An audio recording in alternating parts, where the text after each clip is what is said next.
नमस्कार, cool stylish fans present सत्ता का संग्राम देख रहे हैं आप। अमर उजाला की खास चुनावी कवरेज, जिसमें हम इस देश की अलग अलग लोकसभा सीटों पर जाकर कोशिश कर रहे हैं एक संवाद स्थापित करने की, समझने की कि आखिरकार इस देश का मूड क्या कह रहा है, चुनाव किस ओर चल रहा है, क्या कुछ ऐसा है जो तय हो रहा है, बात की जा रही है, कौन से मुद्दे हैं, कौन से स्थानीय समीकरण हैं, कौन सा दल, कौन सी बात है जो खूब हावी है, खूब प्रभावी है।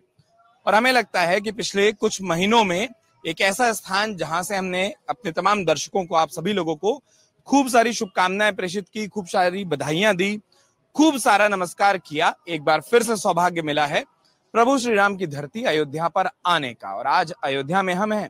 अयोध्या में शुरुआत कर रहे हैं। अमूमन सुबह सुबह हम जब चाय पर चर्चा करते हैं तो लोगों से बात करते हैं, संवाद स्थापित करते हैं, लेकिन जब आप अयोध्या में आते हैं तो भक्ति रस के साथ साथ ढेर सारे और रस हैं जो दिखाई देते हैं। जलेबी जब छन रही हो तो एक रस उसकी चाशनी का भी हो जाता है।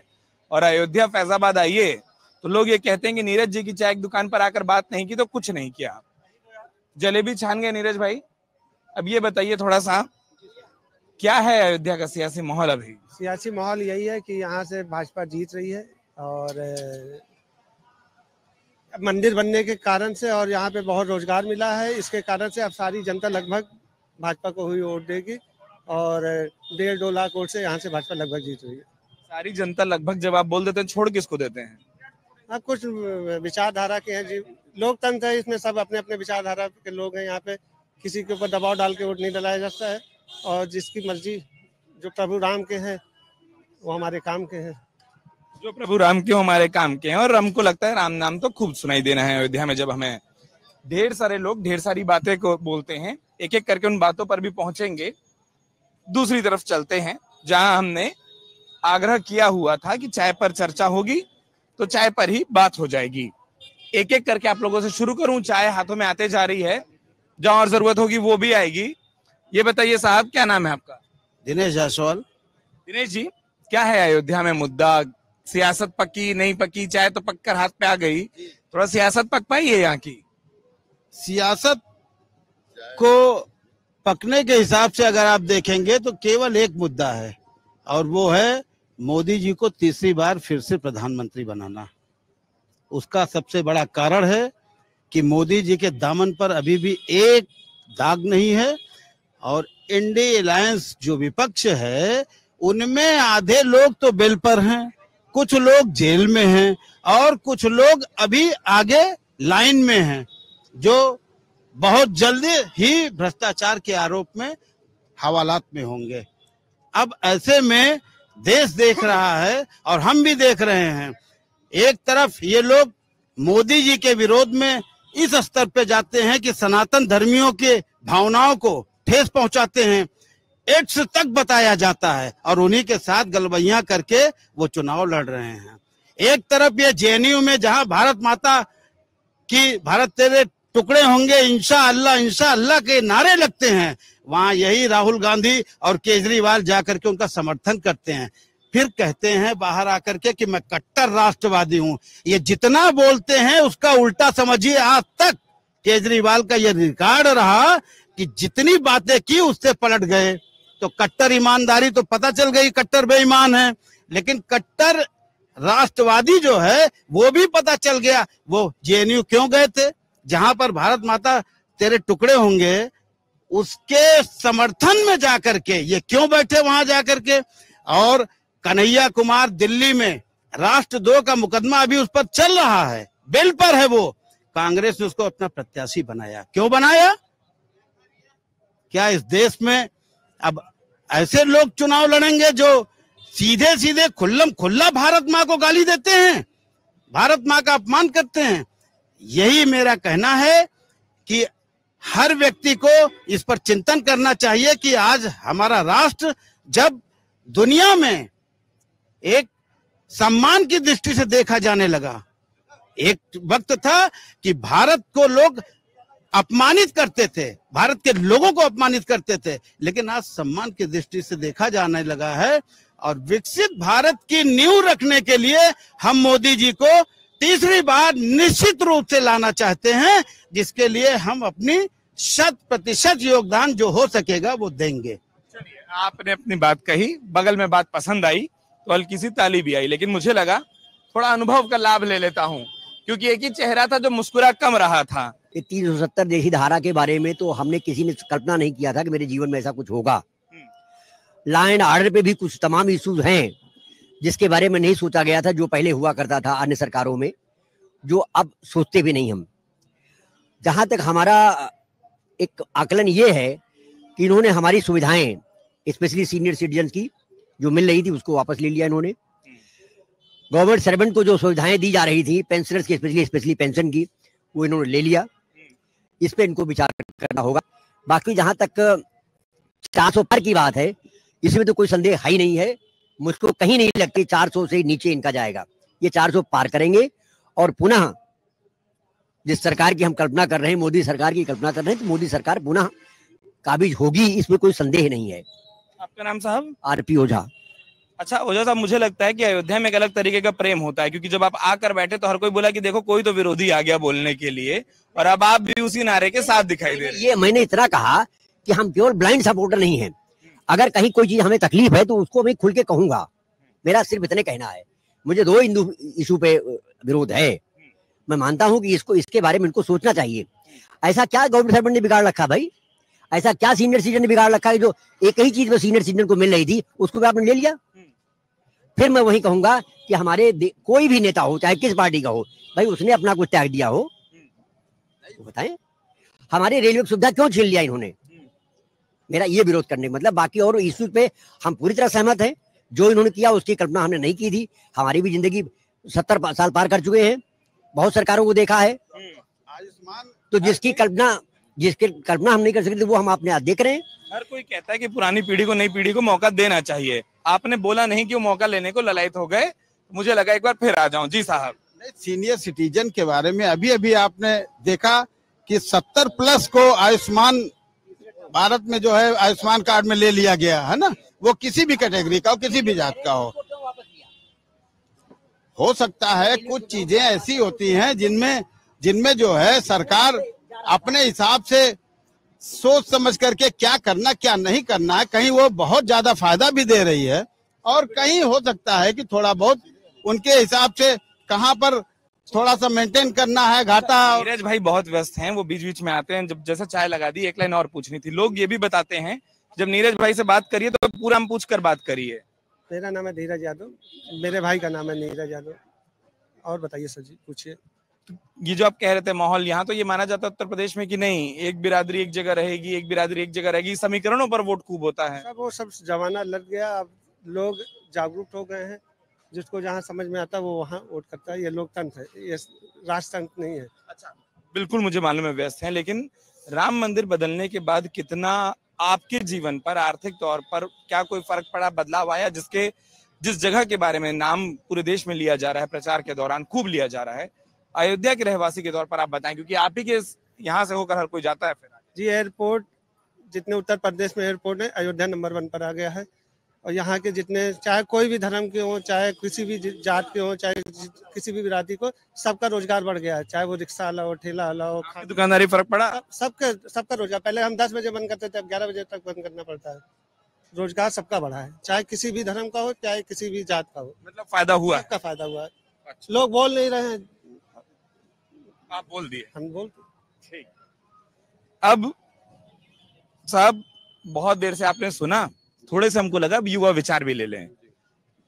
सुनकर क्या समझ आया, दोनों में कौन सही बोल रहा है? देखिए, जो ये बीजेपी गवर्नमेंट है, ये इसके जो भी काम हो रहे हैं वो ऑब्वियसली बात है कि डेवलपमेंट की तरफ ये बढ़ रही है। जैसे हम लोग जो खुद पहले हम अपने सिटी की बात करते हैं अयोध्या की, कि यहाँ पे इंफ्रास्ट्रक्चर डेवलपमेंट बहुत ज्यादा हो चुका है, जिससे हर वर्ग हर तबका कहीं ना कहीं लाभ ले रहा है। जैसे जो दुकानें, जैसे अभी ये इन्होंने धीरज ने कहा कि इनकी दुकान पे जहाँ पे 500 कस्टमर आते थे अब 1000 आना शुरू हो गए हैं। प्लस हम लोग होम स्टे के माध्यम से देख रहे हैं कि हर गली मोहल्ले में गाड़ियां बाहर की आके खड़ी हो रही हैं। जो लोग रूम ऐसे ही पड़े हुए थे, हर कोई रूम से कुछ ना कुछ अर्न कर रहा है। अब आ जाइए धर्म वाली बात पे, कि जब हमारा मंदिर बना है तो हम स्थानीय लोग तो उस मंदिर से मतलब एक होता है कि हम खुशी है कि दर्शन करने को मिलेगा, दूसरी खुशी ये है कि हम लोग अब यहाँ पूरे शहर में जब घूमते हैं, हर जगह एक राममय वाला माहौल रहता है, तो लगता है कि जो हमारा ये हिंदू राष्ट्र वाला कॉन्सेप्ट है वो कहीं ना कहीं जमीन पे उतर के आया है। हम लोगों को वो शहर में देखने को मिलता है। यहाँ पे खुशी मनाई जाती है। अभी रामोत्सव मनाया गया था, तो पूरे फैजाबाद में हर जगह पे तरह तरह के कार्यक्रमों का आयोजन हुआ। बहुत बड़ी शाम को रैली निकाली गई। तो ये सब कहीं ना कहीं परिवर्तन ही तो हो रहा है जो लोगों को जागरूक कर रहा है। व्यवसायिक रूप से भी शहर बढ़ रहा है और धार्मिक रूप से भी कहीं ना कहीं कुछ लोगों में एक अवेयरनेस आ रही है कि हाँ, हमें इस प्रति भी जागरूक रहना चाहिए। कहीं ना कहीं कट्टरता से पीछे हो रहे हैं। जैसे एक होता है कि नहीं, सिर्फ कट्टरता वाला रामराज, अभी वो नहीं है, अभी प्यार वाला रामराज आ रहा है और लोगों को सम्मान देने वाला रामराज आ रहा है। तो ये काफी अच्छी चीजें हो रही हैं। अब ओवरऑल इंडिया पे अगर बात करें तो ऐसे बहुत सारे पॉइंट्स हैं। देखिए, आपने अंकल ने कहा कि देश का अलग नाम हो गया है, हर जगह सम्मान मिल रहा है। इंफ्रास्ट्रक्चर में अगर रोड्स की बात करें, आप किसी भी क्षेत्र में चले जाइए, लद्दाख से लेके इधर कश्मीर, कहीं भी आप चले जाइए, आपको एक बार ये नहीं महसूस होगा कि आपको कहीं उबड़ खाबड़ या खराब रोडें मिलेंगी। तो ये एक बहुत बड़ा सुधार है कि अगर हमें अच्छी रोड सेवा मिल जा रही है तो हम लोग के लिए तो बस घूमने तक का लाभ है, मगर वहाँ के लोगों के लिए बहुत बड़ा लाभ हो जाता है, जो लोग अपना ट्रांसपोर्टेशन संबंधित फलों के व्यापारी हैं। जैसे हम लोगों के लिए अयोध्या दर्शन करना आसान हो जाता है और आप लोगों के लिए वो व्यवस्था अच्छी हो जाती है। आपका नाम? अजय सिंह। मैं आप पर भी आता हूँ, बहुत देर से आप सुन रहे थे। दोनों कानों पर दोनों तरफ से विचार भी आ गए आपके। अब तक क्या ऐसी बात है, और थोड़ा सा ये वाली बात कि क्या राम मंदिर जिस मुद्दे पर देश भर में बातें हो रही है उसने अयोध्या को बदला है, और अयोध्या ने राम को लेकर ढेर सारी राजनीति, ढेर सारा द्वंद, ढेर सारा इतिहास, सब कुछ देख लिया। अब भविष्य क्या दिख रहा है? भविष्य बहुत ही उज्जवल है अयोध्या का। पहले यहाँ पे क्या था कि यहाँ से लोग माइग्रेट करके लखनऊ, दिल्ली, नोएडा, गुड़गांव यहाँ पे मकान बना रहे थे। अब उल्टा हो गया। अब जो है रिवर्स प्रोसेस स्टार्ट हो गया है। और जहां तक अयोध्या की बात है, अभी आप इस ई रिक्शा वाले से पूछिए, जो ये बंदा एवरेज 500 कमाता था, इस समय ये 1,500 से 2,000 रुपए पर डे कमा रहा है। इन्होंने बताया ही कि इनकी दुकानदारी बढ़ गई। तो जैसे लोग बताते हैं ना, मंदिर बनने से क्या हो जाएगा, भाई एक ही मंदिर पे जो है पूरा कटरा खा रहा है, पूरा जम्बू खा रहा है। एक ही मंदिर पे अब आधा आंध्रा खा रहा है। तो ऐसा नहीं है, वो भी एक धार्मिक पर्यटन को बढ़ावा। चूंकि यहाँ तो कोई पहाड़, नदी, वो समुंदर तो चीज है नहीं यूपी में। एक यही ऐसी चीज है जिससे धार्मिक पर्यटन को बढ़ावा दिया जा सकता है और टूरिज्म का एक अच्छा खासा है। और अयोध्या तो उसमें भाई बिल्कुल टॉप पे है।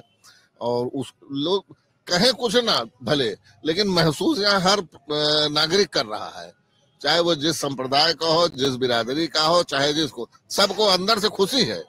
बाहर निकालने का भले कुछ ना हो, लेकिन अंदर सब खुश है जी।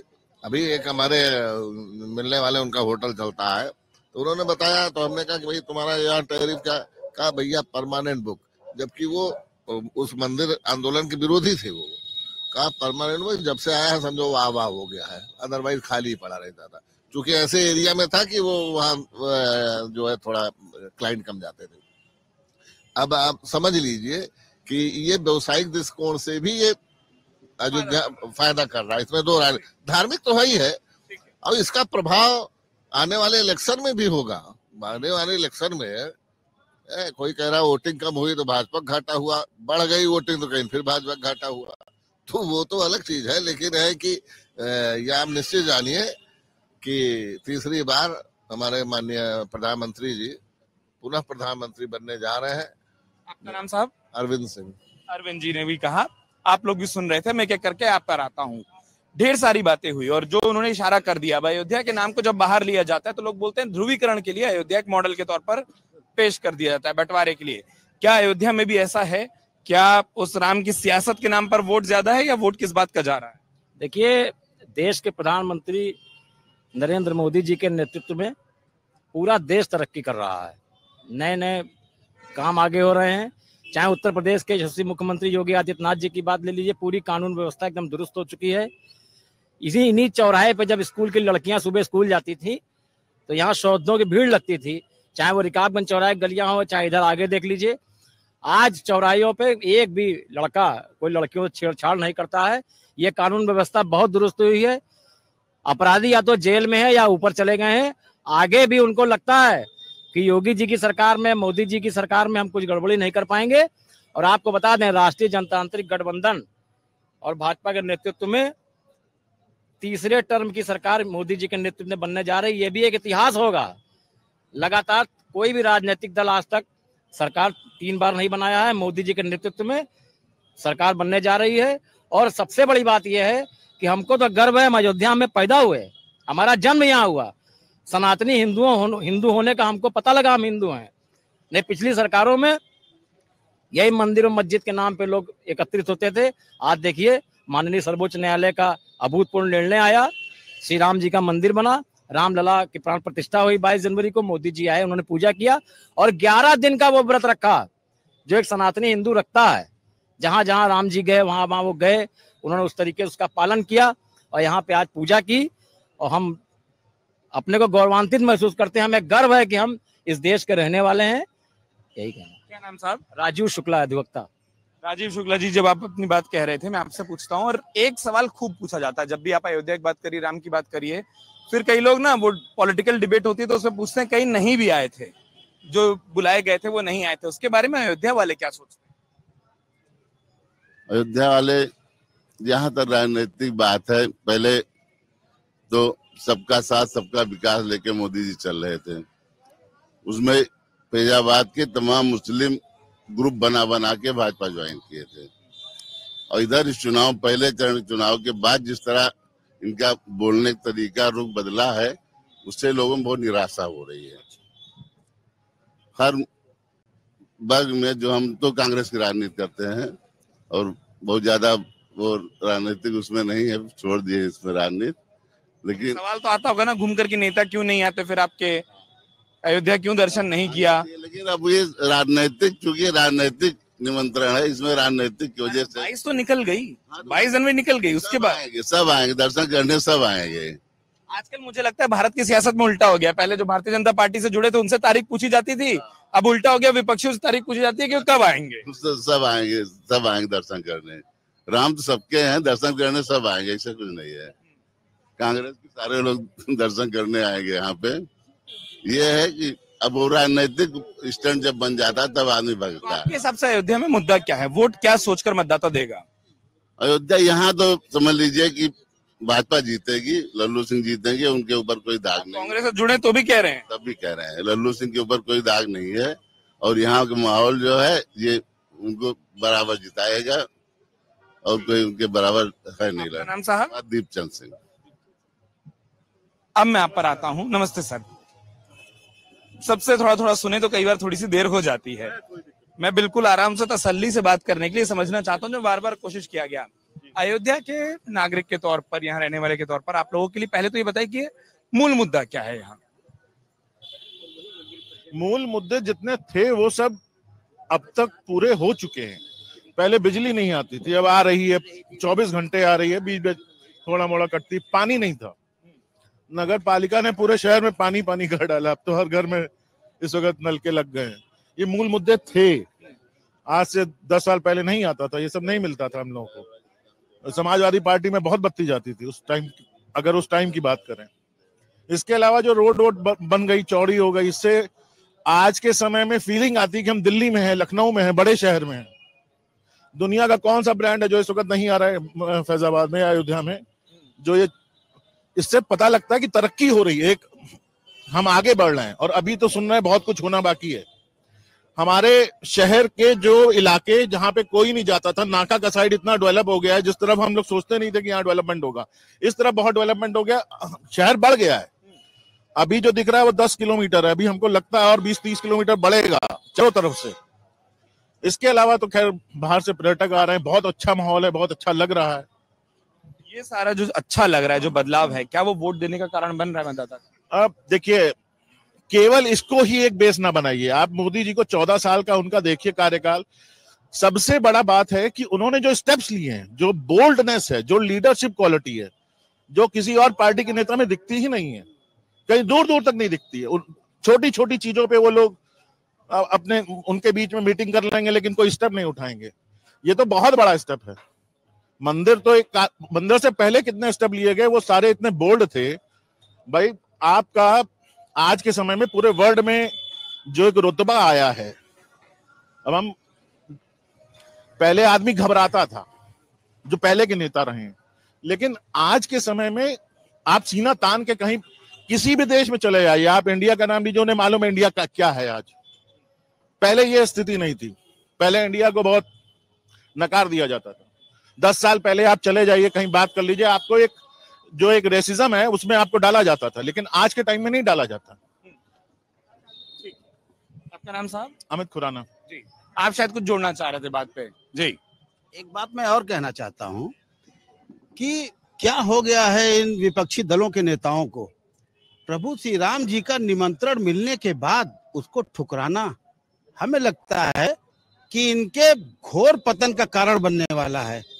उसका एक उदाहरण देखिए, अभी मुख्तार अंसारी अपनी नेचुरल मौत में हार्ट अटैक से मरा, उसके बावजूद अखिलेश यादव जी उसको अभी भी कह रहे हैं कि वो संदिग्ध है।